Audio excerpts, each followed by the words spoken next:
সুপ্রিয় দর্শক, PTV news বিডি.কম সমৃদ্ধির পথে বাংলাদেশ শীর্ষক নিয়মিত সংলাপের পক্ষ থেকে আপনাদেরকে স্বাগত জানাচ্ছি। আমি আশিস কুমার দে। আমাদের আজকের আলোচনার বিষয়বস্তু সারা দেশে নৌপথে পণ্য পরিবহন বন্ধ।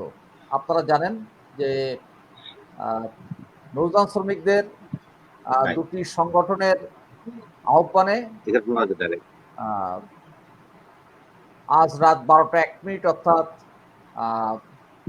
19শে অক্টোবর দিবাগত রাত 12:01 থেকে সারা দেশে পণ্যবাহী নৌযানে ধর্মঘট বা কর্মবিরতি শুরু হয়েছে। এ বিষয়ে আলোচনা করার জন্য আমাদের সঙ্গে হয়েছেন বাংলাদেশ নৌযান শ্রমিক লীগের সম্মানিত সভাপতি জনাব শেখ ওমর ফারুক। আমাদের সঙ্গে আলোচনার জন্য অতিথি হিসেবে যুক্ত হয়েছেন নৌ পরিবহন বিষয়ে গবেষক জনাব আমিনুর রসুল বাবুল এবং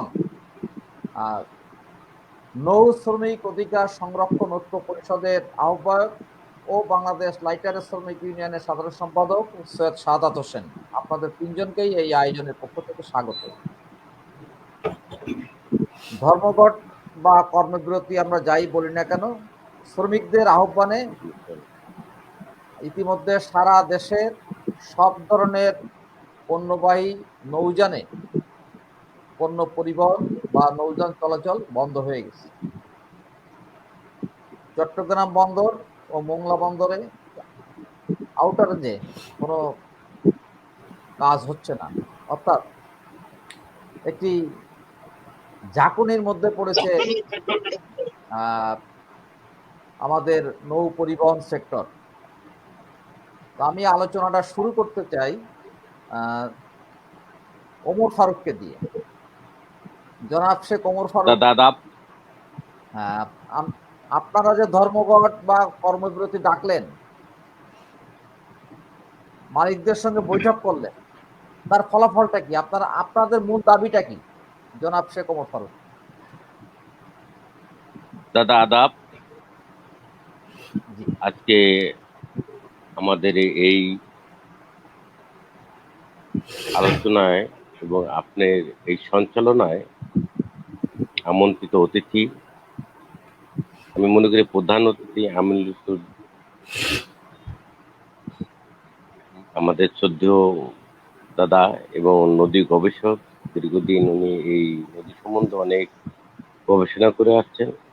আরো শ্রদ্ধেয় বড় ভাই আছে রাইটার তিনওয়ানের সম্মানিত সাধারণ সম্পাদক এবং নৌ শ্রমিক অধিকার সংরক্ষণের ঐক্য পরিষদের সম্মানিত সাধারণ সম্পাদক সৈয়দ শাহাদাত হোসেন, সকলকে সম্মান রেখে এবং যারা আজকের অনুষ্ঠান যারা দেখতেছেন তাদের প্রতি সম্মান রেখে আমি বলতে চাই, আজকে আমাদের যে দাবি দেওয়া নিয়ে 15 দফা দাবি নিয়ে যে আন্দোলনে নেমেছি, আপনি জানেন নদীমাতৃক দেশ বাংলাদেশ, হাজার বছরের শ্রেষ্ঠ বাঙালি জাতির পিতা বঙ্গবন্ধু শেখ মুজিবুর এদের স্বাধীনতার পূর্বে থেকেই কিন্তু নদী পথ থেকে শুরু করে সর্বকালে সর্বশ্রেষ্ঠ নদী পথ থেকে শুরু করে এ দেশকে স্বাধীন করেছেন এবং আজকের নদীমাতৃক দেশ তার কন্যা জননী শেখ হাসিনার নেতৃত্বে আজকে বাংলাদেশ নিম্ন মধ্যম আয়ের দেশ হিসেবে পরিচিত হয়েছে সারা বিশ্বে। আজকে আমরা যে জায়গায় একটি দরিদ্র দেশ হিসাবে পরিচিত ছিলাম, আজকে নিম্ন মধ্যমের দেশ হিসেবে পরিচিত হয়েছে কিভাবে? জননেত্রী শেখ হাসিনার নেতৃত্বে। আজকে আমাদের যে দাবি অত্যন্ত যুক্তিগত আছে, দেশ যত ডেভেলপ হবে, দেশ যত উন্নয়ন হবে, শ্রমিকের মান উন্নয়ন ততই হবে। কিন্তু আমাদের মান উন্নয়ন তো দূরের কথা, কিন্তু এই যে খাদ্য ভাতা, বিশ্বের এমন কোনো দেশ নাই 24 ঘন্টা আমরা নৌ সেক্টরে ডিউটি করি। যদি অন্য কোনো সেক্টরে 24 ঘন্টা ডিউটি করে তার কিন্তু একটা ওভার টাইম পায়, 2 একটা পায়, কি খোরাকি পায়, যে তুমি এত ঘন্টা ডিউটি করছো, তুমি এই খোরাকিটা তোমার রাইতে দিতে হবে। আমি জাপানও ছিলাম দীর্ঘদিন, ওখানে কিন্তু আমরা সেটা পেয়ে আসছি। আমি আজকে একজন শ্রমিক নেতা নেতা হিসেবে বলতে চাই যে এই খোরাকি ভাতা হলো আমাদের একমাত্র চাওয়া। এটা কিন্তু দাদা ওই যে গঠনতন্ত্রে কি আছে বা সংবিধানে আছে সেটা নয়, সংবিধানে স্পষ্ট না। বিশ্বের যে গঠনতন্ত্র খুঁজবেন এবং আইএলএর যে গঠনতন্ত্র খুঁজবেন, সব জায়গায় কিন্তু খোরাকি ভাতা উল্লেখ আছে, কিন্তু খোরাকি ভাতাটা আমরা কেন পাব না? হয়তো বলতে পারেন যে আমি একজন শ্রমিক নেতা এবং ইসের বাংলাদেশ নৌযান শ্রমিক লীগের সভাপতি হিসেবে বলতে চাই যে জাতির পিতা এই সংগঠন তৈরি করছেন, হাজার বছরের শ্রেষ্ঠ বাঙালি জাতির পিতা কি তৈরি করছেন? শ্রমিক সংগঠন। যদি আমি শ্রমিকের কথা না বলি আর আমার সরকার যদি বাস্তবায়ন না করে, তাহলে আমি কার কাছে যাব?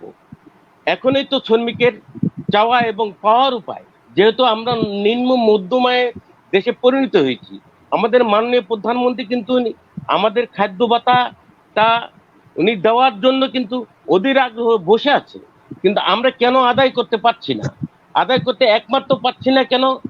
আমাদের এখানে কিছু শ্রমিকদের দ্বিধাদ্বন্দ্ব আছে। সেটা আমি মনে করব আজকে যারা একত্তরে পরাজিত শক্তি যেমন আছে, যারা আপনারা হয়তো জানবেন, দুই, আমাদের দাবি দেওয়া একটা এবং দাবির বিপক্ষে থাকে আরেকটা। কিভাবে থাকে? শ্রমিকদের সাথে তারা কথা না বলে তারা কি করে? ধর্মঘটের আহ্বান করে। আমি কিন্তু ধর্মঘটের পক্ষে না, আমি কর্মবিরতির পক্ষে, কর্মবিরতির কথাই বলছি। কর্মবিরতির মাধ্যমেই কিন্তু আজকে আমরা শ্রমিকের অধিকার আদায়ের লক্ষ্যে আমরা কাজ করে যাচ্ছি। গত কয়েকদিন যাবত না, কয়েক বছর যাবত আমরা এই শ্রমিকের খাদ্য ভাতা এবং সার্ভিস বুক এবং ইন্ডিয়াতে যে জাহাজগুলো চলাচল করে ওখানে আমাদের সুরক্ষিত কোনো নাই। নৌপথে চাঁদাবাজি এগুলার কোনো ব্যবস্থা নাই, কিন্তু আমরা নৌপথে চাঁদাবাজি বন্ধ করার জন্য নৌ পুলিশ তৈরি করলো। কে তৈরি করলো? আমাদের মাননীয় প্রধানমন্ত্রী, এই সরকারই তৈরি করছে। কিন্তু আমরা নৌপথের চাঁদাবাজি কি বন্ধ করতে পারছি না? বাড়ছে। এগুলোও কিন্তু একটা বিষয় দাদা। কিন্তু আজকে আমরাই কিন্তু এই ধর্মঘটের আহ্বান জানাইছি। আমরা এই ধর্মঘটের আহ্বান যে এই জন্য, একটা বাংলাদেশ আওয়ামী লীগের সমর্থিত, জাতীয় শ্রমিক লীগের সমর্থিত 6টি সংগঠন নাম আছে, তার মধ্যে 6টি সংগঠনের মধ্যে 6টি সংগঠন নিয়ে, যেমন রাইটার্স ইউনিয়ন, বাংলাদেশ নৌযান শ্রমিক লীগ, জাহাজি শ্রমিক ফেডারেশন, কার্গো বলগেট ইউনিয়ন, কার্গো ভেসেল কার্গো বালগেট শ্রমিক ইউনিয়ন, বাংলাদেশ শ্রমিক কর্মচারী নৌযান শ্রমিক কর্মচারী ইউনিয়ন, সকলেই কিন্তু জাতীয় শ্রমিক লীগের অন্তর্ভুক্ত। আমরা কিন্তু জাতীয় শ্রমিক লীগের অন্তর্ভুক্ত থাকা অবস্থায় এবং আওয়ামী লীগের সমর্থিত লোক হিসাবেও কিন্তু আমরা কর্মবিরতি নিচ্ছি। আজকে সেখানে দেখেন, গতকাল আমরা 6টায় ডাকছি হলো ধর্মঘট। কেন ধর্মঘট ডাকছি, কর্মবিরতি ডাকছি? এই জন্যই ডাকছি যে আমাদের দাবি, আমাদের খোরাকি ভাতা এবং অন্যান্য দাবিগুলো আস্তে আস্তে নিষ্পৃত হবে। কিন্তু আজকে দেখেন, আমি যাদের সাথে বসলাম গতকাল, শাহ আলম, পটল ভাই, এরা বসলো, আমরাও বসলাম, আমরা তো একই দাবি নিয়ে মাঠে নামছি, তারা আমাদের সাথে বসলেন না। এখন খোরাকি ভাতা দিব হলো মালিক, বাস্তবায়ন করবো গভর্নমেন্ট। আমার সাথে শালম সাহেবের সাথে কোনো দ্বন্দ্ব নাই, পটল সাহেবের সাথে কোনো দ্বন্দ্ব নাই, এবং আজকে যারা অতিথি বৃন্দ আছে তাদের সাথে কোনো দ্বন্দ্ব নাই। এই খোরাকি ভাতা হলো শ্রমিকের দাবি। তো এখানে দ্বন্দ্বগুলা কেন আসলো? তারা কেন একসাথে? আমি একে একে পর পর বারবার পটল ভাই এবং শালম সাহেবের লগে বারবার কথা বলে আসছি যে ভাই, এটা তো আমাদের দাবি, সকলের দাবি, শ্রমিকের দাবি। তো এখানে কেন আমরা ঐক্যবদ্ধভাবে আন্দোলন না করে আলাদাভাবে আন্দোলন করব? এই বিষয়বস্তুটাকে একটু আমি জানতে চাই দাদা আপনার মাধ্যমে। জনাব ওমর ফারুক, আপনার কাছে আবার আসবো। আপনার মাধ্যমে আমি যাচ্ছি জনাব সৈয়দ সাদাত হোসেনের কাছে। সাদাত ভাই, আপনারা তো একাধিকবার সরকার পক্ষ, মালিক পক্ষের সঙ্গে বসছেন। সর্বশেষ শনিবার সরকার পক্ষ অর্থাৎ বিআইডব্লিউতে চেয়ারম্যান, নৌ পরিবহন অধিদপ্তরের মহাপরিচালক, শ্রম অধিদপ্তরের মহাপরিচালকের প্রতিনিধি তাদের সঙ্গে বসছেন। এরপর গতকাল নৌযান মালিকদের বিভিন্ন সংগঠনের নেতৃবৃন্দের সঙ্গে বসছেন, যেখানে বিআইডব্লিউটির চেয়ারম্যান মহোদয়, নৌ পরিবহন অধিদপ্তরের মহাপরিচালক মহোদয় উপস্থিত ছিলেন। সম্ভবত নৌ পুলিশের প্রতিনিধি ও কর্মকর্তা উপস্থিত ছিলেন। এই যে অবস্থা, তো আমরা তো আশাবাদী ছিলাম যে ত্রিপক্ষীয় আলোচনার মধ্য দিয়ে একটি সমঝোতায় পৌঁছাবেন এবং মানে কর্মবিরতির মতো কঠোর কর্মসূচিতে যেতে হবে না। কিন্তু তারপরও আমরা মধ্যরাতে শুনলাম যে আলোচনা ফলপ্রসূ না হওয়ার কারণে আপনারা, অর্থাৎ আপনারা যারা কর্মবিরতি আহ্বান করেছিলেন, আপনার সংগঠন, আপনার নেতৃত্বাধীন সংগঠন এবং জনাব মোহাম্মদ শাহ আলম ও চৌধুরী আশিকুল আলমের নেতৃত্বাধীন সংগঠন, দুই সংগঠনের নেতৃবৃন্দের সাথে আমার মধ্যরাতে কথা হয়েছে। আপনারা জানালেন যে আলোচনা ফলপ্রসূ না হওয়ার কারণে পূর্ব ঘোষিত কর্মসূচি অনুযায়ী ধর্মঘট চলবে। তাহলে এই আলোচনা কেন সফল হলো না, জনাব সাদাত হোসেন? ধন্যবাদ। বাবুল ভাইকে এবং ফারুক ভাই এবং আপনাকেও ওই আজকের আলোচনায় অংশগ্রহণের ধন্যবাদ জানিয়ে আমার বক্তব্য আমি রাখছি। সেটা হলো যে আলোচনা সফল কেন হলো না।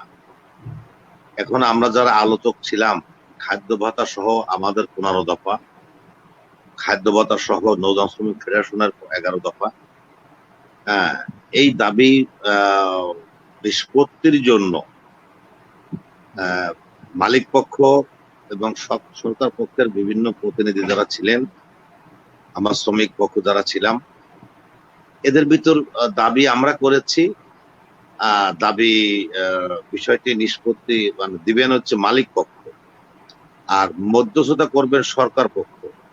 তো সরকার পক্ষের কালকে যারা ছিলেন নীতি নির্ধারক বিআইডব্লিউটির চেয়ারম্যান মহোদয় এবং নৌ পরিবহন অধিদপ্তরের ডিজি মহোদয়, এনাদের আন্তরিকতার একটু অভাব ছিল না যে দুই পক্ষকে একটা জায়গায় এনে এটা নিষ্পত্তির একটা পর্যায়ে নেওয়ার জন্য। তো মালিক পক্ষ যে প্রতিনিধি যারা আসছিলেন বিভিন্ন সংগঠনের মালিক পক্ষের, তাদের আমরা পূর্বে থেকে বলে আসছিলাম এই দাবির ব্যাপারে, তারা কিন্তু আমাদের মানে দাবি দিতেই রাজি ছিলেন না। তো গতকাল মাননীয় চেয়ারম্যান মহোদয় এবং ডিজি মহোদয়ের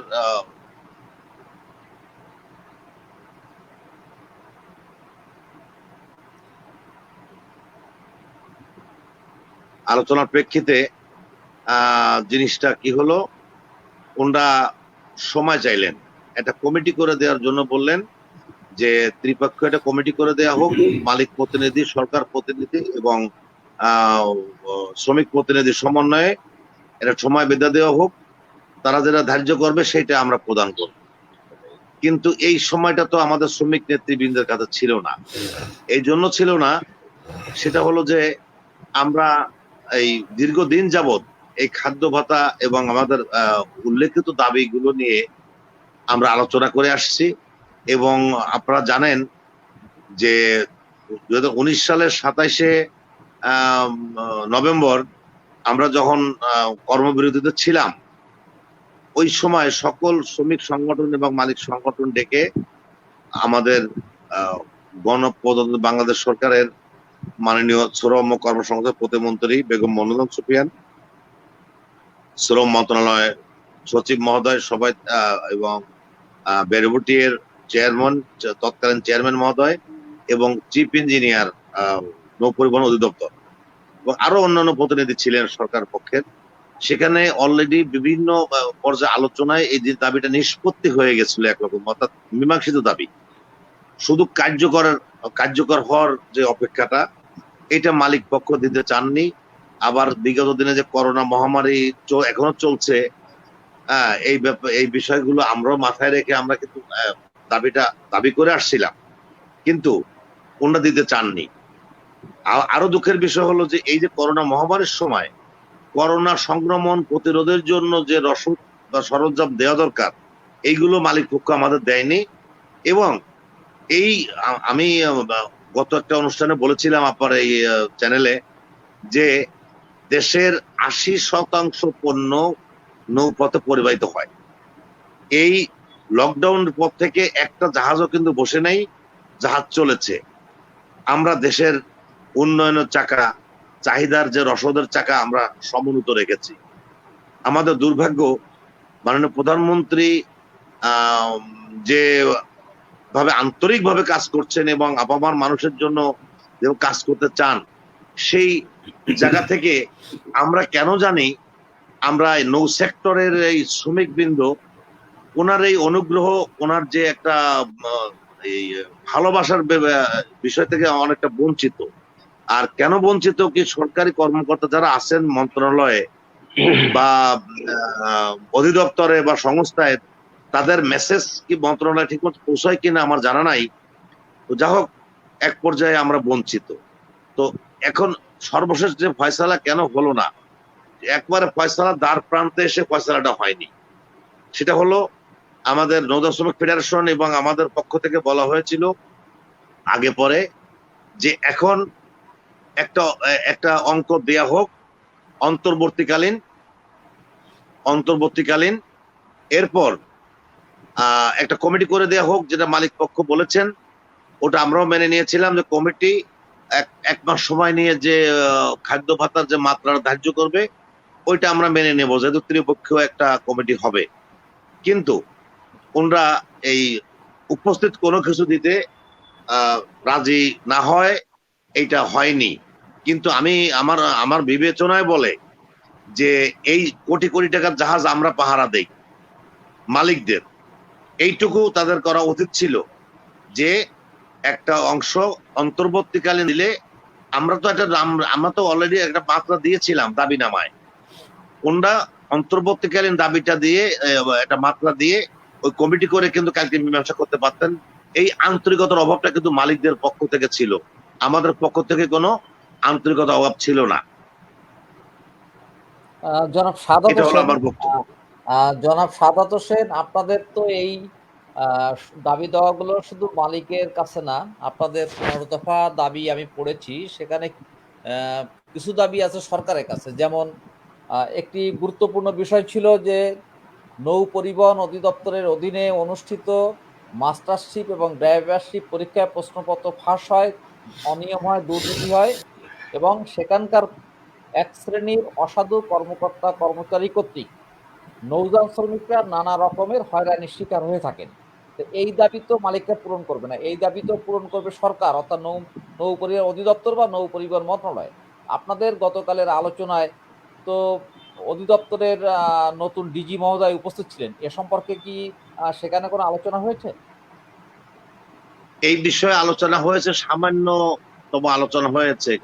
কেন সামান্যতম হয়েছে, যে এই খাদ্য ভাতাটা দাবিটা প্রতিষ্ঠিত করার জন্য, কার্যকর করার জন্য ডিজি মহোদয় এবং চেয়ারম্যান মহোদয় উভয়ই মালিকদের এবং আমাদের একটা জায়গায় আনার জন্য অনেকটা সময় পার করেছেন।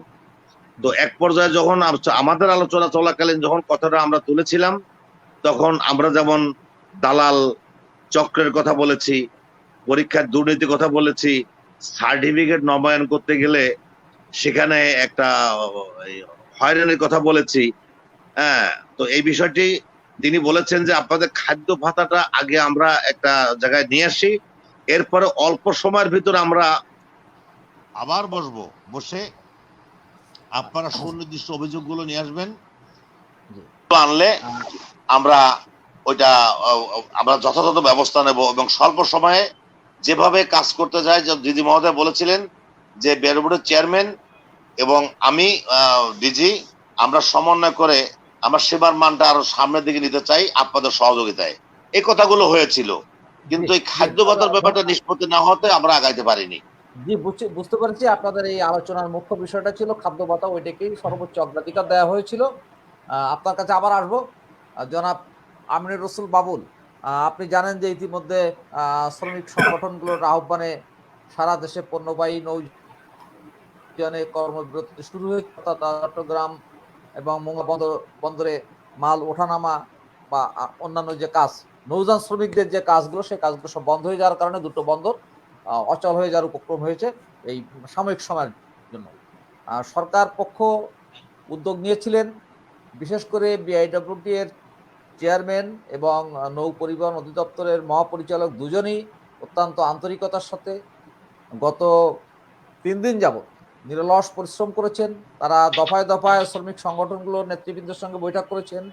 তারা মালিক পক্ষের সঙ্গে, নৌযান মালিকদের বিভিন্ন সংগঠনের নেতৃবৃন্দের সঙ্গে বৈঠক করেছেন এবং গতকাল মধ্যরাত পর্যন্ত তারা অমানসিক পরিশ্রম করেছেন, কিন্তু শেষ পর্যন্ত সমঝোতা আসেনি। এদিকে কর্মবিরতির কয়েক ঘন্টা পরই আজ কার্গো ভেসেলস ওনার্স অ্যাসোসিয়েশন, যেটাকে সংক্ষেপে বিসিগুহা বলা হয়, তারা একটি সংবাদ সম্মেলন করেছেন। সংবাদ সম্মেলনে তারা বলেছেন যে শ্রমিকদের এই দাবি মানা সম্ভব না।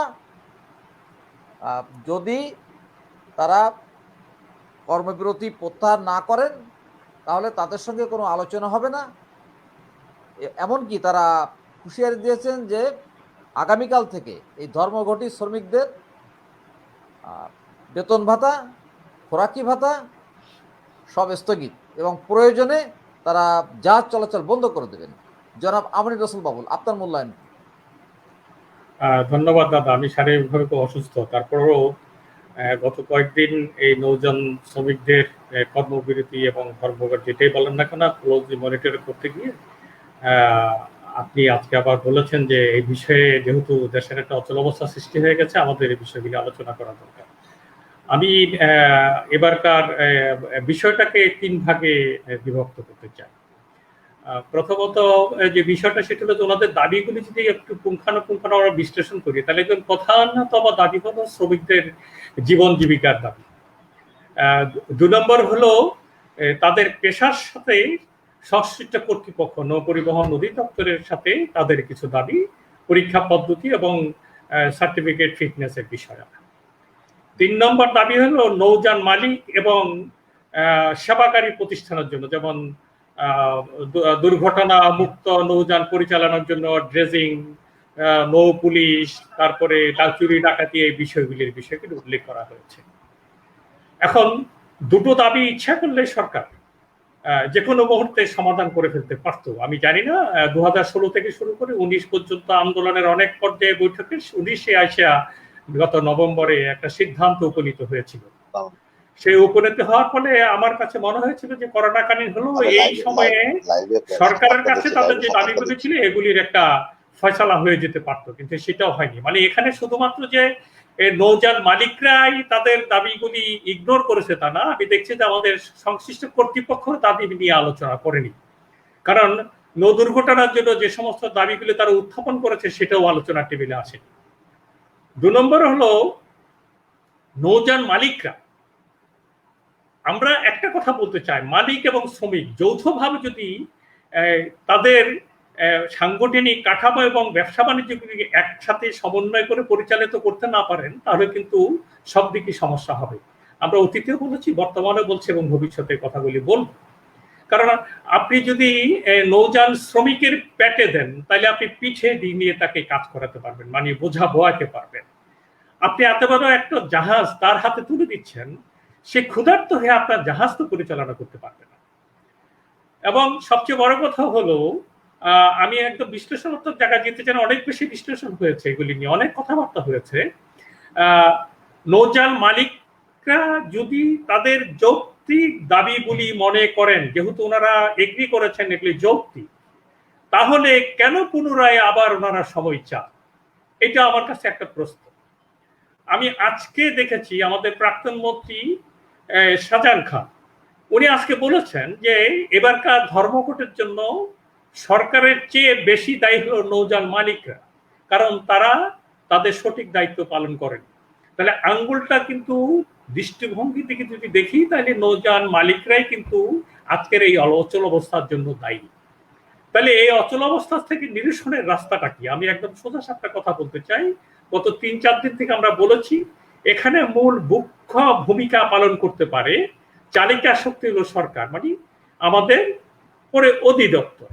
এবং অধিদপ্তরের সাথে কারা, অধিদপ্তরের শ্রম অধিদপ্তর, এই দুটো সমন্বয় যদি করে, যদি মালিক পক্ষকে যদি একটি চাপ সৃষ্টি না করে, তাহলে কিন্তু এই অচল অবস্থা যাবে না। এবং এই অচল অবস্থা যদি না যায়, তাহলে আপনি দেখেন বাংলাদেশের ৮০% পণ্য পরিবহনের জায়গায় যে নৌ যোগাযোগ, আমরা ইতিমধ্যেই কিন্তু 18 ঘন্টা 22 ঘন্টা পাস করে দিয়েছি, এবং মোংলা চট্টগ্রামের অঘোষিত বিরতির ফলে এখন সেখানে যে অচল অবস্থা সৃষ্টি হয়েছে, এবং এই অচল অবস্থার সাথে কিন্তু সকল বিষয়ের কিন্তু এক ধরনের প্রতিক্রিয়া শুরু হয়েছে। আপনি দেখেন পণ্য পরিবহন যদি বন্ধ হয়, তাহলে পণ্যের সাথে সম্পৃক্ত কিন্তু শুধু নৌযান শ্রমিক নয়, এটার সাথে আরো অনেক মানুষের সাথে একটা সম্পৃক্ততা আছে, এটার সাথে আরো মানুষের জীবন জীবিকার একটা বিষয় জড়িত আছে। এবং সেই জায়গাটায় যদি আমরা চিহ্নিত করি, তাহলে কিন্তু এটার সাথে অর্থনীতির যে সম্পর্ক, অর্থনীতির একটা বড় একটা বাধা সৃষ্টি হবে। এবং সেটার সাথে যদি আমরা বাজারের কথা চিন্তা করি, বাজারের একটা বড় ধরনের প্রতিক্রিয়া সৃষ্টি হবে। আগামীকালকে দেখবেন অনেক জিনিসের দাম বেড়ে গেছে। তাহলে এইগুলি যদি চিন্তা করি, তাহলে আমাদের মূল জায়গাটায় যে বিষয়টা, সেটা হলো আমাদের সংশ্লিষ্ট কর্তৃপক্ষ, সরকার পক্ষ কি এখন মুখ্য ভূমিকা মারাত্মকভাবে পালন করতে হবে। গতকালকে একটা প্রচেষ্টা শুরু হয়েছিল, সেটা ব্যর্থ হয়েছে। আমরা মনে করি এই ব্যর্থতাটাকে আমরা নিয়েই আমাদের সামনে কত দ্রুত শ্রমিকদের যে বিষয়টা, প্রথম হলো মালিকদের কাছে যে দাবি, তাদের খুব বেশি দাবি নয়, 3-4টা দাবি, কি ভাতা, তাদের নিয়োগ, এই জিনিসগুলি তাদেরকে যদি সিদ্ধান্ত উপনীত হওয়া যায়, এবং বলছে যে ক্রান্তিকাল সময়, তারা বলছে যে ক্রান্তিকাল সময় একটা সিদ্ধান্ত দেওয়া হোক, সেই সিদ্ধান্ত নিয়ে আলোচনা করে চূড়ান্ত যখন হবে তখন সেটা বাস্তবায়ন করবে। এটা খুব কঠিন বলে আমার কাছে মনে হচ্ছে না। আমার কাছে মনে হচ্ছে নৌযান মালিকরা কোথাও যেন তারা মুনাফার বাইরে বেরিয়ে আসতে চাচ্ছে না। আপনি মুনাফা করেন, কিন্তু মুনাফারও সাথে কিন্তু আপনার সংশ্লিষ্ট যারা আছেন তাদের ব্যাপারেও আপনাকে ভাবতে হবে। যদি আপনার না ভাবেন, তাহলে তো আপনার এই নৌযান চলবে না। নৌযান কে চালাবে? এই শ্রমিকরাই তো চালাবে। এই শ্রমিকদের যদি আপনি যদি না দেন, দাবি দাবা পরিশোধ না করেন, তাহলে তো একসময় সব করে অচল অবস্থার সৃষ্টি হবে। আমার কাছে মনে হচ্ছে এখানে আরেকটা বিষয়, মুক্তবাজার অর্থনীতির ফলে বাংলাদেশ না সারা পৃথিবীতে এখন কিন্তু বেসরকারীকরণ যেহেতু হয়েছে, এই বেসরকারীরা সবসময় নিজেদের সুযোগটা নিয়ে থাকেন। রাষ্ট্রকে চাপ দেন, দেশের মানুষকে চাপ দেন, সব দিয়ে চাপ দিয়ে শুধু তাদের নিজস্ব ভাবনাটা চিন্তা করেন। রাষ্ট্রকে এই জায়গাতে অসম্ভব কঠোর ভূমিকা পালন করতে হবে, এবং সেটা যদি না করতে পারে আমাদের সবকিছু ভেঙে ছারখার হয়ে যাবে।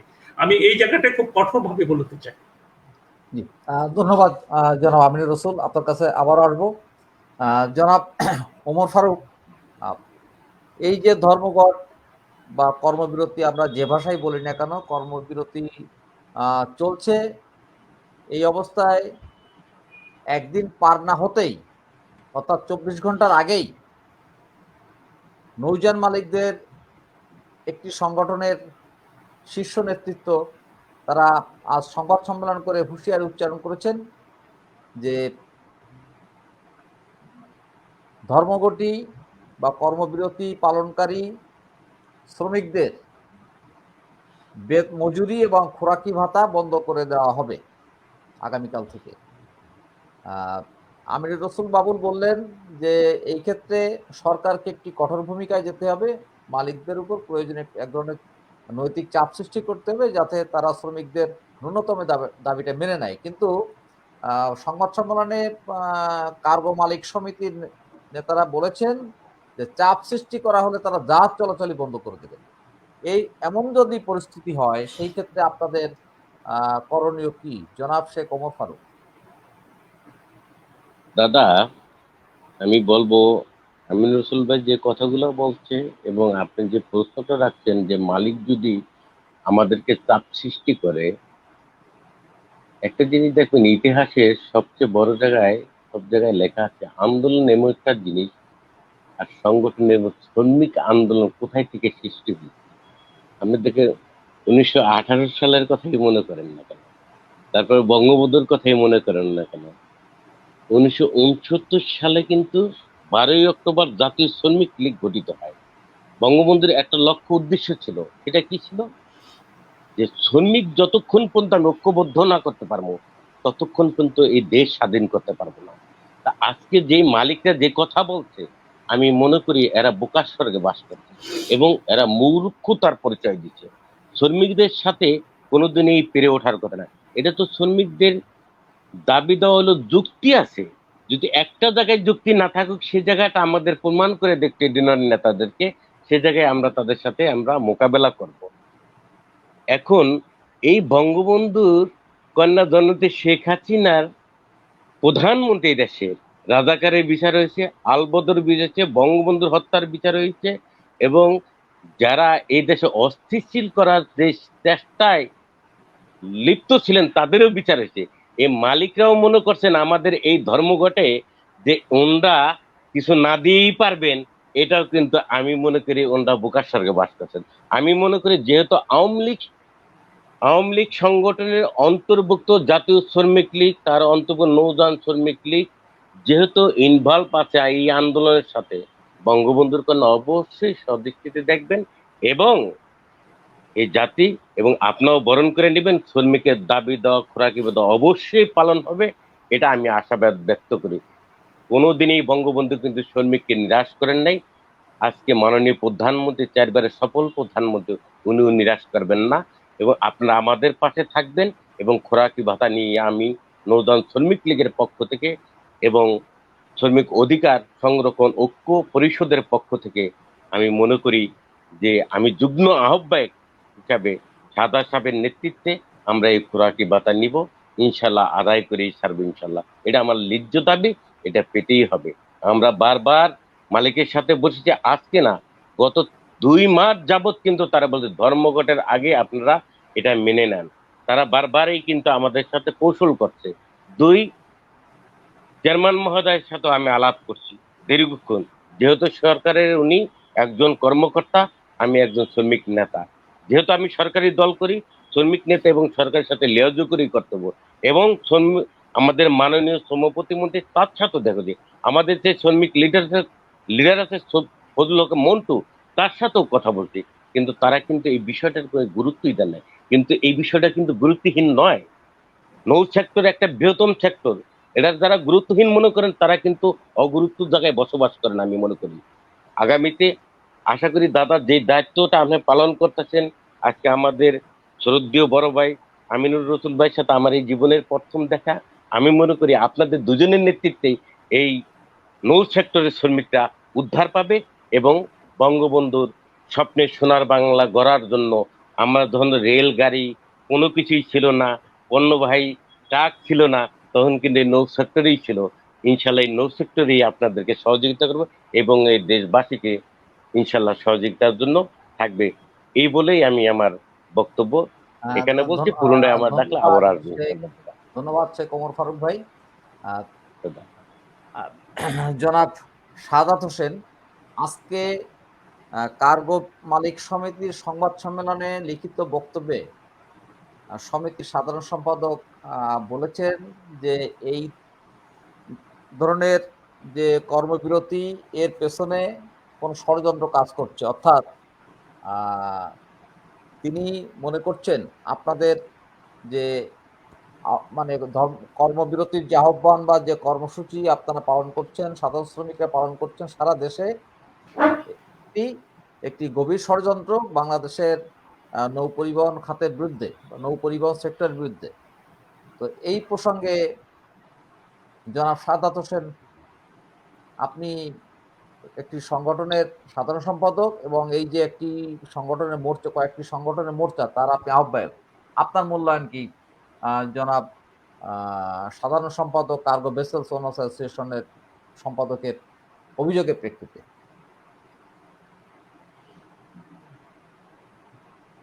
ধন্যবাদ দাদা।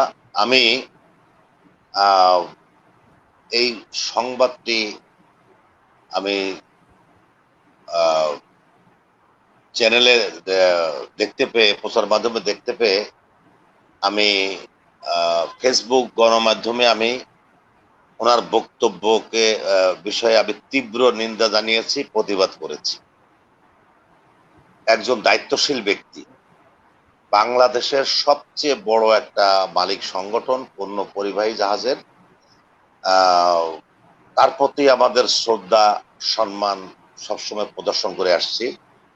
এবং তিনি যে কথাটা বলেন গভীর ষড়যন্ত্র, যদি গভীর ষড়যন্ত্র যদি হয়ে থাকে এই কর্মবিরতি, আমি ধর্মঘট বলবো না, তাহলে ষড়যন্ত্র ওনরাই করেছেন।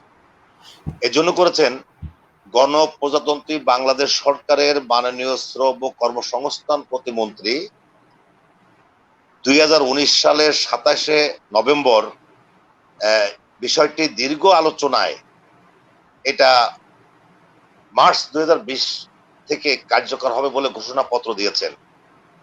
এবং এই সরকার গণবান্ধব সরকার, শ্রম বান্ধব সরকার বিধায় মাননীয় প্রধানমন্ত্রীর সঙ্গে আলাপ করে মাননীয় শ্রম প্রতিমন্ত্রী এই ঘোষণা দিয়েছিলেন এবং মালিক পক্ষের সঙ্গে কথা বলেছিলেন। সেই ঘোষণাপত্রের সরকারের নির্দেশনাকে অবমাননা করে তেনারা একটা বছর পার করেছেন। তারপরে তাদের জাহাজগুলি আমাদের শ্রমিকরা কিন্তু রক্ষণাবেক্ষণ করে থাকে। এমন না যে একটা গার্মেন্টস ফ্যাক্টরি বা টেক্সটাইল মিল যেখানে চারিদিকে আমার যে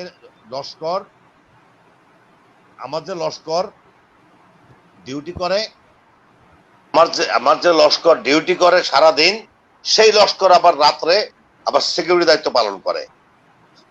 কোটি কোটি টাকা একটা জাহাজের দাম, কয়েক হাজার কোটি টাকার সম্পদ এই জাহাজ বহর, হাজার হাজার জাহাজ আমাদের শ্রমিকরা দেখে রাখছে। এইরকম বিশ্বস্ততা শ্রম মাধ্যম বাংলাদেশে না পৃথিবীতে কোথাও আছে কিনা আমার জানা নাই।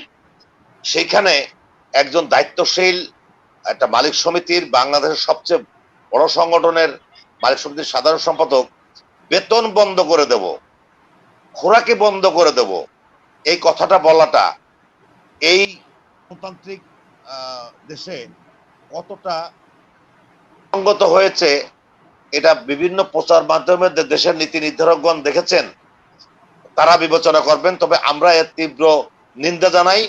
ওই মালিক মহোদয়ের যেমন এই দেশে বসবাস করার, স্বাধীনভাবে বসবাস করার অধিকার আছে, তার নিজের কর্মের সঠিক পারিশ্রমিক নিয়ে বেঁচে থাকার অধিকার আছে, আমাদের শ্রমিকদেরও আছে। মালিকদের জন্য আলাদা কোনো সংবিধান তৈরি হয়নি। এই যে লকডাউনের টাইমে ওনারা এসি রুমে বসে ওনারা নির্দেশনা করেছেন, আমরা জাহাজ চালিয়েছি, শুধু ওনাদের নির্দেশনার কারণে চালাই নাই, এই দেশটাকে সচল রাখার জন্য আমরা জাহাজ চালিয়েছি। কিন্তু তেনারা আমাদের থেকে বেশি বিবেকবান, শিক্ষিত, উচ্চ মনের অধিকারী আমরা ভেবে থাকি, জেনে থাকি। তেনারা আমাকে স্বাস্থ্য সুরক্ষা সরঞ্জাম ঠিক মতো প্রদান করেননি, যেটা অমানবিক। আমরা আপনার প্রচার মাধ্যম সহ অন্যান্য প্রচার মাধ্যমে মাননীয় প্রধানমন্ত্রীর কাছে নালিশ জানাতে চাই যে লক্ষ লক্ষ শ্রমিকের খাদ্য বন্ধ করে দেবে এই মাননীয় প্রধানমন্ত্রীর গণতান্ত্রিক এই বাংলাদেশে এই একটা মালিক নেতা কিভাবে বললেন এখন তো দাস প্রথা নাই, এবং বঙ্গবন্ধু এবং বঙ্গবন্ধুর কন্যা দাস প্রথাকে ঘৃণা করেন, তিনি ওনার গণতন্ত্রকে শ্রদ্ধা করেন, সেইভাবে দেশ চালাচ্ছেন। তাদের কাছে বিচার দিলাম যে এর বিচার যেন সঠিকভাবে আমরা পাই। কোনটা জাহাজ বন্ধ করবে কি? জাহাজ তো আমাদের শ্রমিকরা বন্ধ করে দিয়েছে। কোন জাহাজ চালান না, জাহাজ আমরা চালাই। ওনাদের উচিত মানবাধিকার যে জিনিসটা সেটা মাথায় রেখে কথা বলা, রাষ্ট্রনীতি মাথায় রেখে কথা বলা, শ্রম আইন মেনে কথা বলা, দেশের সংবিধান মেনে কথা বলা, যে আমি টাকা ইনভেস্ট করেছি, আমার শ্রমিকরা তো শ্রম ইনভেস্ট করছে, তাদের দিয়ে দেওয়া উচিত। এইভাবে কথা বলা উচিত হয়নি। জনাব সাদাত হোসেন, আরেকটি কথা উঠেছে যে বিভিন্ন কর্পোরেট হাউস, যেমন বড় বড় কোম্পানিগুলো যাদের নিজস্ব পণ্যবাহী জাহাজ আছে বা নিজস্ব ব্যবস্থাপনায় পরিচালনা করেন, তারা এই ধরনের মালিক সমিতির সদস্য নন, তাদের পৃথক সংগঠন আছে। তারা নাকি বলেছেন যে এই নৌযান শ্রমিকদের যে ফুড অ্যালাউন্স বা খাদ্য ভাতা এটা দেওয়া উচিত, বা তারা দিতে আগ্রহ প্রকাশ করেছেন, এমন কিছু আপনার জানা আছে কিনা? আমি আপনার মতো আমিও অনেকটা জানতে পেরেছি যে ফ্যাক্টরি মালিক যেনারা, ওনারাই জাহাজ মালিক, ওনারাই আমদানিকারক। সরকারের পক্ষ থেকে তাদেরও আহ্বান জানানো হয়েছে এই খাদ্য ভাতাটা দেওয়ার জন্য। অনেক ফ্যাক্টরি মালিক জানতে পেরেছি তারা দিতে ইচ্ছা প্রকাশ করেছেন এবং সেটাকে একটা সকল ফ্যাক্টরির মালিক যাদের জাহাজ আছে তাদের একটা টেবিলে এনে এমনকি তলবাহী জাহাজ মালিক যারা আছেন তারাও অনেকটা নমনীয় আমি যতটুকু জানি, এক টেবিলে এনে সরকারের নীতি নির্ধারক যেমন চেয়ারম্যান মহোদয়, ডিজি মহোদয় যেমন চেষ্টা করেছেন, মন্ত্রণালয় থেকেও করতে পারেন। আমরা যতটুকু জানতে পেরেছি মাননীয় নৌ প্রতিমন্ত্রী দিনাজপুরে আছেন এবং মাননীয় শ্রম প্রতিমন্ত্রী খুলনাতে আছেন হয়তো সরকারি কাজে। তবে দ্রুত তাদেরও ডেকে এটা একটা বাস্তবায়নের জন্য একটা ফলপ্রসূ একটা ব্যবস্থা নেওয়া উচিত বলে আমি মনে করি। আপনার কাছে সময় পেলে আবারও আসবো। জনাব আমিনুর রসুল বাবুল, আমরা জেনেছি বা আমরা দেখেছি গত 2-3 দিন যাবৎ বাংলাদেশ অভ্যন্তরীণ নৌ পরিবহন কর্তৃপক্ষের সম্মানিত চেয়ারম্যান এবং নৌ পরিবহন অধিদপ্তরের সম্মানিত মহাপরিচালক, শ্রম অধিদপ্তরের মহাপরিচালকের পক্ষে একজন প্রতিনিধি, তারা দফায় দফায় চেষ্টা করেছেন একটি সমঝোতায় পৌঁছানোর জন্য, কিন্তু শেষ পর্যন্ত ব্যর্থ হয়েছেন। তবে আমি যতদূর জানি যে বিআইডব্লিউটি এর চেয়ারম্যান মহোদয় এবং নৌ পরিবহন অধিদপ্তরের মহাপরিচালক মহোদয় এখনো হাল ছাড়েননি। তারা কিন্তু আপ্রাণ চেষ্টা চালিয়ে যাচ্ছেন যাতে করে নৌযান শ্রমিকদের সঙ্গে নৌযান মালিকদের একটি ন্যূনতম স্বার্থ সংশ্লিষ্ট সমঝোতা হয়, এই ধরনের কর্মবিরতি যাতে দ্রুত প্রত্যাহার হয়। তো আপনি বললেন যে মালিক পক্ষকে কনভিন্সড করার জন্য বা তাদেরকে রাজি করানোর ক্ষেত্রে সরকারকে কৌশলী ভূমিকায় বা কঠোর ভূমিকায় যেতে হবে। তো এই যে দুটো গুরুত্বপূর্ণ সংস্থা নৌ পরিবহন সেক্টরের, নৌ পরিবহন অধিদপ্তর এবং বিআইডব্লিউটিএ, এই দুই সংস্থার দুই শীর্ষ নির্বাহী তো চেষ্টা করছে। এর বাইরে এই ধরনের সমঝোতা সফল করার ক্ষেত্রে আপনার কোনো পরামর্শ আছে কিনা, জনাব আমিনুর রসুল বাবু? ধন্যবাদ দাদা। আমি একটু একটা আলোচনা শুরু করতে চাই। সেটা হলো বাংলাদেশে অনেকগুলি প্রতিষ্ঠান, বেসরকারি প্রতিষ্ঠান গড়ে উঠেছে যারা নিজস্ব কিছু নীতিমালা দিতে পরিচালিত হয়। যেমন আপনি যদি বাংলাদেশের এনজিও সেক্টর কিংবা ডেভেলপমেন্ট অর্গানাইজেশনগুলির কথা বলেন, এগুলি কিন্তু একসময় নীতিমালাবিহীন ভাবে পরিচালিত হতো।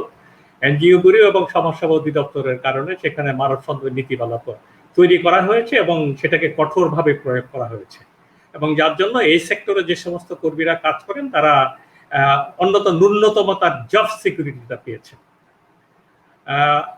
যেমন আমরা যদি নৌ সেক্টরের কথা বলে থাকি, যে এখানে বেসরকারীকরণের এখন যেহেতু একটা প্রক্রিয়াতে সবকিছু এখন নিয়ন্ত্রিত হয়, সেখানে কর্পোরেট হাউস, যে সমস্ত কর্পোরেট হাউসরা কিন্তু তারা ব্যবসা করেন, তাদেরকে নিজস্ব নৌযান ব্যবহার করেন, এবং এই সমস্ত নৌযান কিন্তু তারা কিন্তু মানব সম্পদ নীতিমালার আওতায় পরিচালিত হয়। জাস্ট আপনাকে আরেকটা তথ্য দিয়ে রাখলাম, এই সমস্ত মানব সম্পদ নীতিমালাতে কিভাবে শ্রমিকরা কোন ভাতা কোন ধরনের কিভাবে পরিচালিত হবে সেটা উল্লেখ করা আছে, এবং তাদেরকে সেই মানব সম্পদ নীতিমালার আওতায় পরিচালিত হতে হয়। এবার যখন সরকার তাদেরকে ডেকেছে, সেজন্যই তারা বলেছে যে বেতন ভাতার সাথে তাদের খাদ্য ভাতাটা দেওয়া যেতে পারে, কারণ তারা এটা দিয়ে থাকে। এখন আমাদের নৌযানের যে সমস্ত বেসরকারি মালিক আছেন, আমি জানি না এখানে মানব সম্পদ নীতিমালা বলি কোনো ম্যানুয়াল আছে কিনা। যদি না থাকে, আমি মনে করি আমাদের শ্রমিক ভাইরা এই ব্যাপারে আরেকটি জোরালো বক্তব্য তারা উপস্থাপন করা উচিত। কারণ বাংলাদেশ সরকার, বিশেষ করে 96 সালে এই সরকার ক্ষমতায় আসার পরে এবং পরবর্তী পর্যায়ে তারা কিন্তু বেসরকারি সংস্থাগুলিতে এই মানব সম্পদ নীতিমালাকে ইন্ট্রোডিউস করেছে। আমি মনে করি নৌ পরিবহন সেক্টরে এই মানব সম্পদ নীতিমালাটা ইন্ট্রোডিউস করা উচিত, এবং এটা তাদের সাংবিধানিক অধিকার এবং সেটা তাদের প্রাপ্য, এবং সেটা যদি কঠোরভাবে পালন করতে বাধ্য করা হয়, আজকে যে ক্রাইসিস আমরা পড়েছি এই ক্রাইসিসটা থাকবে না, এই ক্রাইসিসটাকে ওভারকাম করা যাবে। কারণ শ্রমিকদের যদি প্রতিনিধি অন্যায্যতা আসে, তাহলে কিন্তু সরকার কঠোরভাবে দমন করতে পারবে। একই সাথে শ্রমিক যদি কোনো বেআইনি কোনো কর্মকাণ্ড করে থাকে, তাকেও সেই আইনের আওতায় আসতে পারবে। আমি জাস্ট একটা প্রশ্ন অবতারণা করে রাখলাম। এখন আসে আপনাদের ফয়সালার রাস্তাটা কি। আমাদের ফয়সালার রাস্তা, আমাদের গত কয়েকদিন থেকে আমি যতটুকু জানি, আমাদের মন্ত্রণালয়, দুই মন্ত্রণালয় কঠোরভাবে চেষ্টা করছেন একটি ফয়সালাতে যাওয়ার জন্য। আমি আবারও বলছি, এখানে প্রত্যেককে একটু উদারতা হতে হবে, বিশেষ করে আমাদের নৌযান মালিকদের যদি একটু উদার না হন, কারণ আপনি ব্যবসা করতে গেলে উদারতা আপনার কাছে থাকতে হবে, মানবিকতা থাকতে হবে। আপনি আপনার কাছে দাম্ভিকতা নয়, আপনাকে আপনার শ্রমিকদের নিয়ে শ্রমবান্ধব ব্যবসা করতে হবে। সবকিছু মিলিয়ে আপনি ব্যবসা করবেন, সবকিছু মিলিয়েই করতে হবে। সেটা যদি করা যায় তাহলে আমি মনে করি আমাদের সরকার যেভাবে চিন্তা করেছেন ধর্মঘটটাকে প্রত্যাহার করতে কিংবা কর্মবিরতি প্রত্যাহার করার জন্য তাদের সাথে বসা, আমি মনে করি এক টেবিলে বসে প্রত্যেকের সাথে ন্যূনতম বিষয়গুলি, আমার কাছে কঠোর কোনো জিনিস মনে হচ্ছে না, ন্যূনতম বিষয়গুলি এগুলি যদি অবতারণা করা যায় এবং সরকার ইচ্ছা করলে 24 ঘন্টার মধ্যে এটা ফয়সালা করতে পারে, এটা আমার দিব্যি বিশ্বাস। কারণ অতীতের আমাদের অনেক ঘটনা চাক্ষুষ প্রমাণ আমাদের কাছে। সেই জন্য আমি মনে করি যে আমাদের ডিজি মহোদয়রা যেভাবে চেষ্টা করছেন, আরেকটু যদি একটু কঠোরতা এবং একই সাথে নৌযান মালিকদের বলছি মাইন্ডসেট করে যদি করতে পারে এবং আমাদের শ্রমিকরা যে প্রস্তাবগুলি দিয়েছেন এটাগুলি যদি সমন্বয় করতে পারি, আমাদের মনে হয় আগামীকালকেই কর্মবিরতি প্রত্যাহার হতে পারে। আমি এই জন্য এটা কেন বলছি, আমি আগেও বলেছি যে এই ধর্মঘট কিংবা কর্মবিরতি শুধুমাত্র নৌ সেক্টর নয়, এটা সমাজের সর্বক্ষেত্রে প্রতিফলিত হচ্ছে, সকল ক্ষেত্রেই কিন্তু সমস্যা সৃষ্টি হচ্ছে এবং অর্থনীতি থেকে শুরু করে সকল বিষয়ের মধ্যে কিন্তু একটা সমস্যা সৃষ্টি হয়েছে। আমাদের সেই বিষয়গুলিকে দেখতে হবে, কারণ আমরা এখন করোনা কাল অতিক্রম করছি, আমাদের সামনে আরেকটি করোনা কালের ঢেউ আসছে। আমরা যদি এখন থেকে এই বিষয়গুলি ফয়সালা করতে না পারি, আমাদের কিন্তু মারাত্মকভাবে সকল কিছুর মধ্যে একটা বিঘ্নতার সৃষ্টি হতে পারে। তাই আমাদের আবেদন, আপনারা বসুন, সুচিন্তিত মতামত নিয়ে বসুন, মাইন্ডসেট করুন এবং ভবিষ্যৎ নৌ সেক্টরকে যে উন্নয়নের যে চিন্তা ভাবনা আমরা দেখছি, আমাদের যে সুদীর্ঘ পরিকল্পনা সেটা বাস্তবায়নের জন্য আমরা যেতে পারি। ডেল্টা প্ল্যান করেছি 2021 থেকে 41 সাথে পরিকল্পনা করা হয়েছে।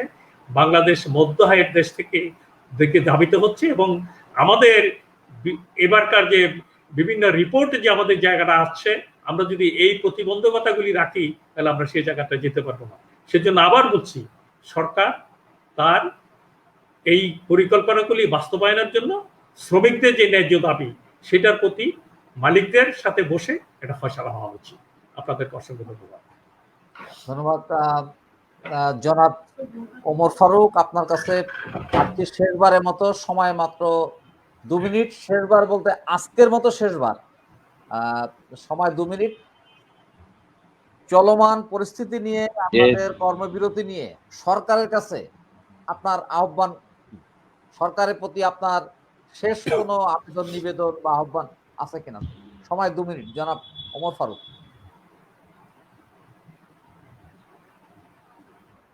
দাদা ধন্যবাদ,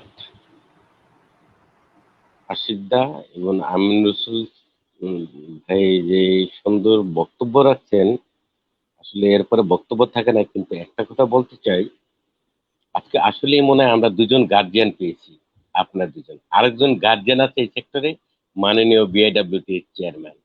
উনি অল্প দিনে হলেও মনে হয় এই সেক্টরের উনি একজন গার্জিয়ান। উনি যে এত চেষ্টা করতেছে এই শ্রমিক এবং মালিকদের সাথে একটা সমন্বয় করার জন্য, যা আসলে তাকে ধন্যবাদ না জানাই আমি। রাষ্ট্রের প্রধান আছে আমাদের মাননীয় প্রধানমন্ত্রী জননেত্রী শেখ হাসিনা, আমি আশা করব এই স্বপ্নের সোনার বাংলা গড়ার জন্য আমরা আপমায় যারা আছি তারা যে চেষ্টা করে যাচ্ছি, আমরা নৌ সেক্টরের শ্রমিক হই, যে যেখান থেকে আছি না কেন, এই মধ্যময় দেশকে, বাংলাদেশে বিশ্বের সবচেয়ে উন্নত বিশ্বে কিভাবে আমরা পৌঁছবো, ডিজিটাল বাংলাদেশ কিভাবে গড়বো, আপনাদের মাধ্যমে আমরা এই জায়গায় পৌঁছতে চাই। আমাদের মাননীয় প্রধানমন্ত্রী জননেত্রী শেখ হাসিনার কাছে এই মেসেজটুকু আপনাদের মাধ্যমে দেওয়ার জন্য উদাত্ত আহ্বান জানিয়ে আমি আজকের মতো আমার বক্তব্য এখানেই শেষ করছি। জয় বাংলা, জয় বঙ্গবন্ধু, জয় হোক শ্রমজীবী মানুষ। জনাব সাদাত হোসেনের কাছে আমি জানতে চাই যে এই আন্দোলন আপনারা কত দাবি মানা না হলে, দাবি মেনে নেয়নি বিধায় আপনারা আন্দোলন শুরু করেছেন, এই যে চলমান কর্মবিরতি আপনারা কতদিন চালিয়ে যাবেন? জনাব সাদাত হোসেন। ধন্যবাদ। আমরা আসলে আমাদের দাবিটা আদায় করার জন্যই কিন্তু লাগাতার কর্মসূচি ঘোষণা করেছি, কিন্তু আমাদের এদিকেও আন্তরিকতার অভাব নাই যে যদি আজকে রাত্রে 1টা বাজেও ডাকে আমরা আলোচনায় বসতে রাজি আছি। আর বাঁচার অধিকারের জন্য আমরা লাগাতার আন্দোলন ডেকেছি। আহ আমাদের নৌ সেক্টরে আন্দোলন অবশ্য একবারই অনেক দীর্ঘদিন হয়েছিল, আর 3-4 দিন 2 দিনের বেশি থাকেনি।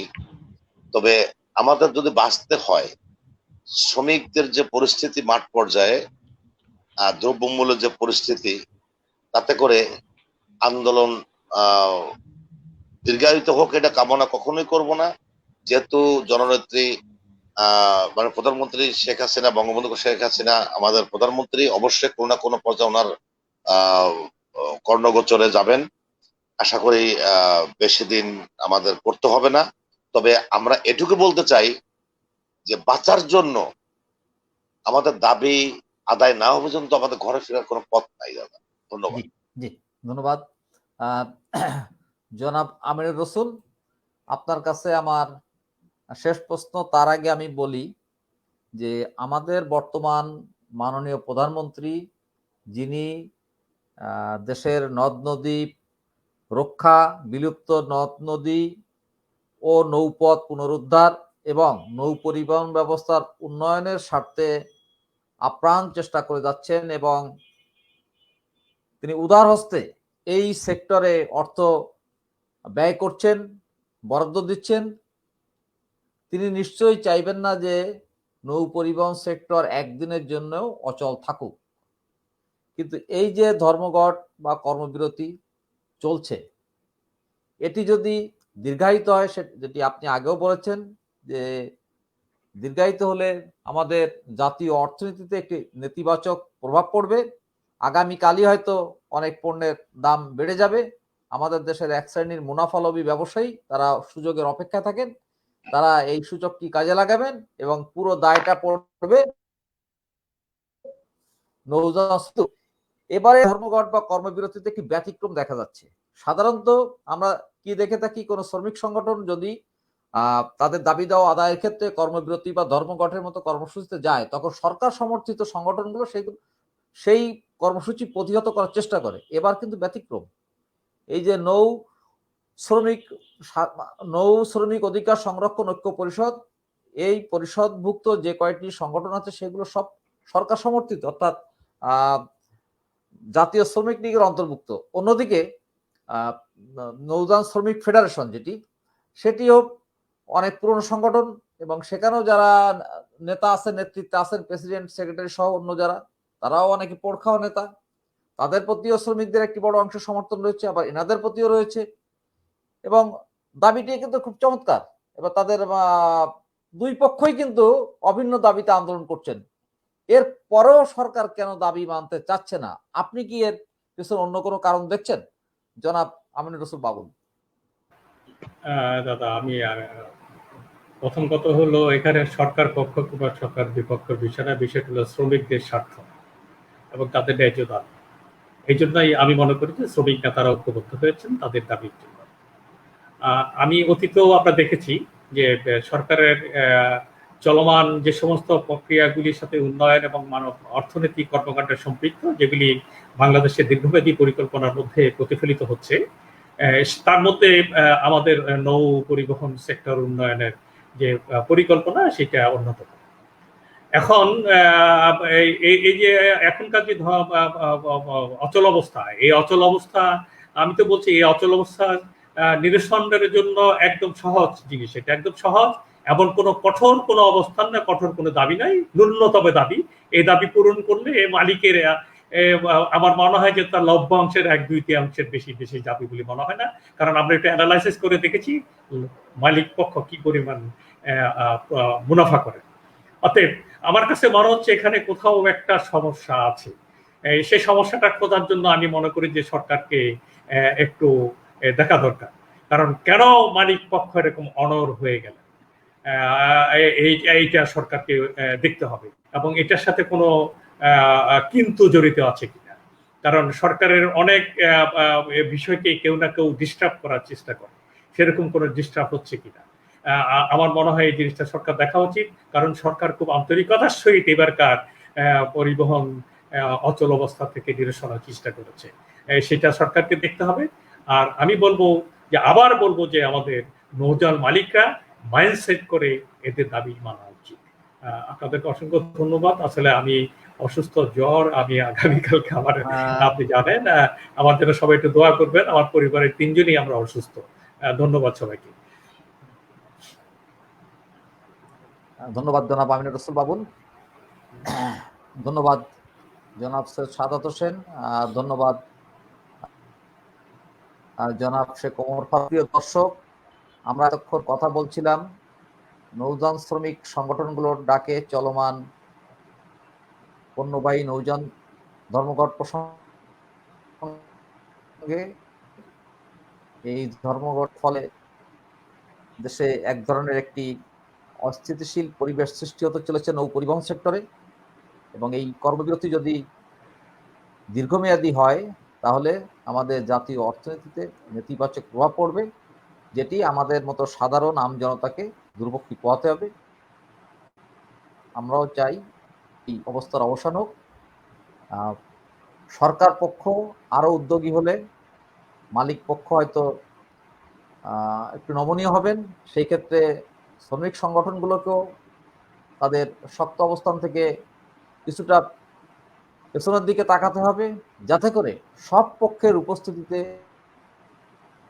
এবং একটি যৌক্তিক সমাধানের দিকে উপনীত হওয়া যায়, সেই চেষ্টাই করবেন। আমরা কেউই চাই না এই করোনা কাল, একদিকে বৈশ্বিক মহামারী করোনার প্রাদুর্ভাব, অন্যদিকে দফায় দফায় বন্যা, উপকূলীয় এলাকায় ঘূর্ণিঝড়,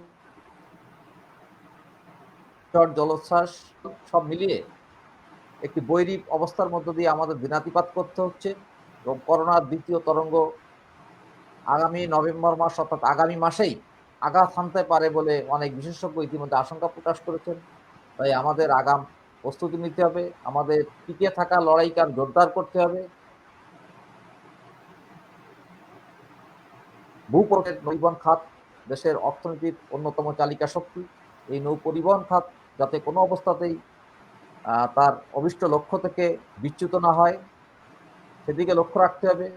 তবে যারা এই নৌ পরিবহন সেক্টরকে পরিচালিত করেন, অর্থাৎ যারা পানিতে, নদীতে বা সাগরে নৌযানের চাকাকে সচল রাখেন, সেই শ্রমজীবী মানুষকে ক্ষুধার্ত রেখে যেমন সমস্যার সমাধান সম্ভব নয়, তেমনি কোনো ধরনের অনৈতিক চাপ বা বল প্রয়োগ করে মালিকদের কাছ থেকে সুবিধা আদায়, সেটিও অনাকাঙ্ক্ষিত বা সেটি সম্ভব নয়। আমরা চাই সরকারের আরো দূরদর্শী কৌশলী মনোভাবের মধ্য দিয়ে, এবং আমরা সেই মহেন্দ্রক্ষণের অপেক্ষায় থাকলাম। আপনারা যে যেখানে আছেন বা থাকুন, নিরাপদে থাকুন, সুস্থ থাকুন, ভালো থাকুন। শুভরাত্রি।